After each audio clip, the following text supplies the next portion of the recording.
Unasikia mpenzi wangu? Hebu nisubirie mara moja hapo mimi nakuja. Sema hapa hamna mawakala ningekutumia pesa ukalipa. Unasikia? Nisubirie mimi nakuja hapo mara moja.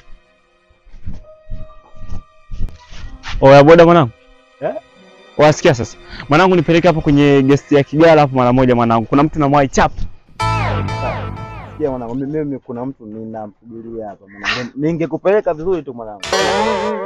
Kuna mtu mimi ninamsikilizia. Mwanangu sikiza, nisaidie mara moja mwanangu, twende.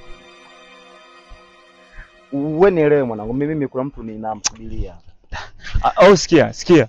Kwani huyo mtu unanisubiria? Basi sikia, mimi nakupa 5000 mwanangu. Twende nipeleke chapu mwanangu. Yaani mimi na umuhimu naye mwanangu. Alafu demu wangu mwanangu anataka kuondoka mwanangu. Tangu nianze mahusiano naye siweko na naye. Kwa hiyo kafanya kama kunitunuku yani.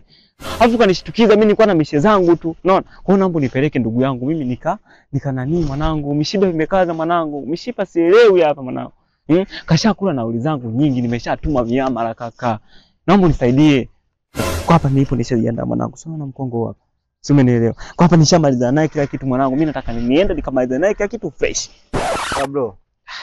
Wewe nenda tu. Mimi kuna mtu ninamsubiria. Bwana wewe, naomba basi hebu nisikize kaka. Mimi ni mwanamume mwenzio. Mimi naomba niwaishe tu mara moja na kule ni mbali, si umenielewa? Kwa hiyo naomba uniforcie tu nipeleke mara moja. Baby! Wasema tu baby. Hivyo wakunikalisha mimi muda wote wanasubiri hizo chips. Utafikiri umeenda kwenye shamba la viazi. Hivyo mwanaume anajitambua unajua kama mimi naumwa njaa. Lakini baby yule waiter. Yule chifu anakasema hivi hapa ndo ndeka jikoni. Hivi ndo nikaamua ngoja nikupate. Tuondoke twende tukachukue. Kia nikwambie. Usinichoshe mwanaume, tuondoke tukafuate. Basi kati. Hivi mwanangu. Hivi una akili kweli mwanangu? Yaani unaacha pesa kabisa mwanangu kisa mambo yako ya kizinzi, si ndio hivyo? Yaani ndio maana hata taifa letu aliendelea. Unajua vijana ndio maana tunakosa maendeleo. Kisa vitu vidogo kama hivi. Yaani mwanangu unaacha pesa kabisa yani kisa uzinzi wako, si ndio hivyo?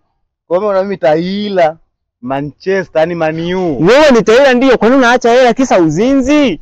Huo mkongo ni wapi? Kanisani?